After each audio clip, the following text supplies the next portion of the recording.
Hello friends, સ્વાગત છે આપનું મારી સ્વાદિષ્ટ રસોઈના રસોડે। આજે આપણે ચૈત્ર નવરાત્રિ શરૂ થઈ રહી છે, તો માતાજીને ધરવા માટે ખીરપૂરી બનાવીશું।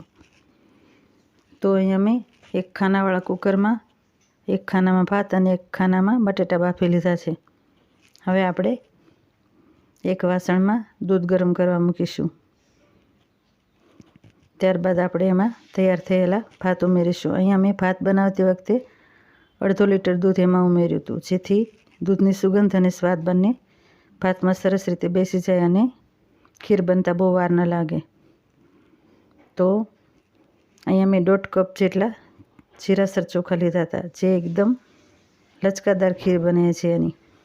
જો આપણને છૂટા ભાતવાળી ખીર ભાવતી હોય તો આપણે બાસમતી ચોખા લેવાના।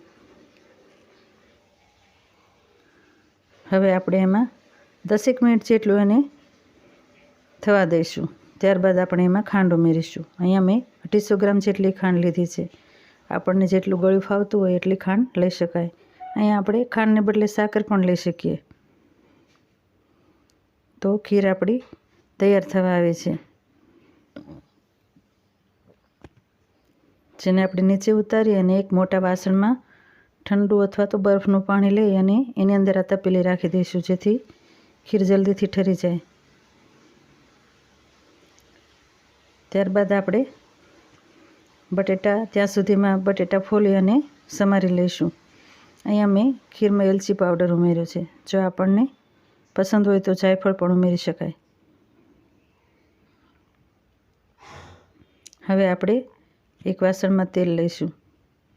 અહીંયા મેં 2 ચમચી જેટલું તેલ લીધું છે, જેમાં આપણે ચપટી જેટલી રાઈ ઉમેરી છે, એક સૂકું મરચું અને તમાલપત્ર ઉમેર્યું છે। અહીંયા આપણે ખડા મસાલા વધારે પણ લઈ શકીએ, તજ લવિંગ, ચક્રી ફૂલ, જાવંત્રી, આદુ મરચાંની પેસ્ટ, લીલા મરચાં, ટમેટાં વગેરે ઘણું લઈ શકાય, પરંતુ મારે આ ઉનાળાને લીધે એકદમ લાઇટ શાક બનાવવું હતું, તો મેં ફક્ત 2 જ વસ્તુ ઉમેરી છે।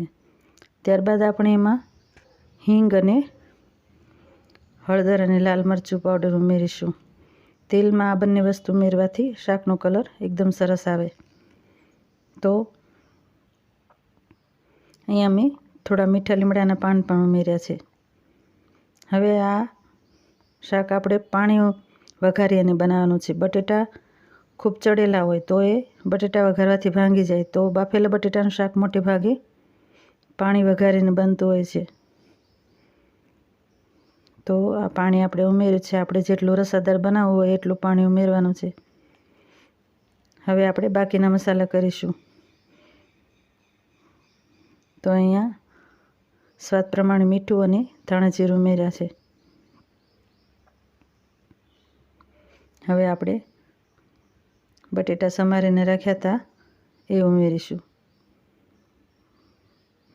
5 મિનિટ જેવું ઉકળી જાય એટલે આપણે એમાં કોથમીર ઉમેરવાની છે।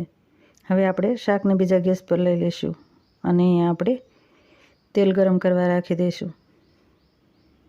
અહીંયા મેં ઘઉંના લોટમાં રૂટીન મસાલા નાખી અને પૂરીનો લોટ બાંધી લીધો છે। અત્યારે ચૈત્ર મહિનો ચાલે છે, તો ઘણા બહેનો વલોણા વ્રત કરતા હોય, તો એ વ્રતમાં આપણે મોળી પૂરી બનાવવાની। અત્યારે મારે થાળ ધરાવવા માટે બનાવી છે, તો મેં મસાલાવાળી બનાવી છે। અહીંયા મેં થોડો કઠણ લોટ બાંધી અને એવી પૂરી બનાવી છે, પરંતુ ઘરમાં કોઈ વડીલ હોય તો વધારે મોણ નાખી અને પૂરીનો લોટ થોડો ઢીલો રાખવાનો, જેથી પૂરી એકદમ સરસ કૂણી બને।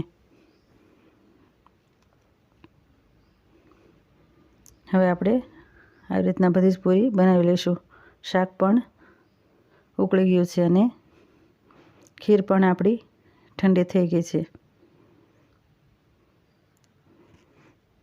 આ પૂરીમાં આપણે જો મસ્તાદ બનાવતા હોય તો કોથમીર, મેથી, આદુ મરચાં વગેરે પણ ઉમેરી શકીએ।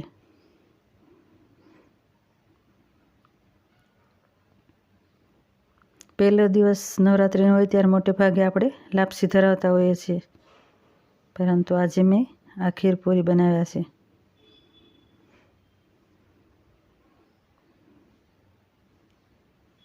તો પૂરી આપણી તૈયાર થવા આવી છે।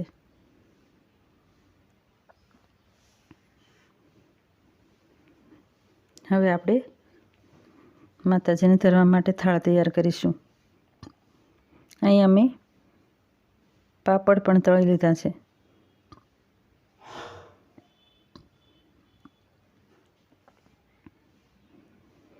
અત્યારે ઉનાળામાં મોટે ભાગે આવી ખાંડની વસ્તુઓ બનતી હોય છે. મઠ્ઠો, શ્રીખંડ, ખીર, સાકરનો શીરો વગેરે. તો એવું અલગ અલગ બનાવી માતાજીને પ્રસાદી 9 દિવસ અલગ અલગ ધરાવીએ. તો ખીર તૈયાર થઈ ગઈ છે, જેને આપણે કાજુ બદામની કતરણથી ગાર્નિશ કરીશું. હવે આપણે આ થાળી તૈયાર કરી છે.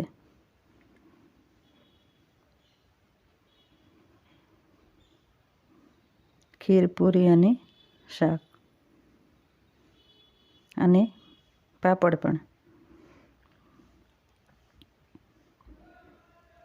તો આવી રીતના પ્રસાદની સાથે સાથે આપણે માતાજીની ઉપાસના પણ કરીએ.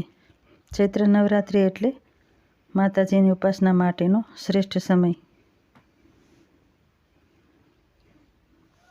તો તૈયાર છે આપણો માતાજીનો થાળ, જે એકદમ જ સરસ બન્યો છે. તો તમે પણ એ જરૂરથી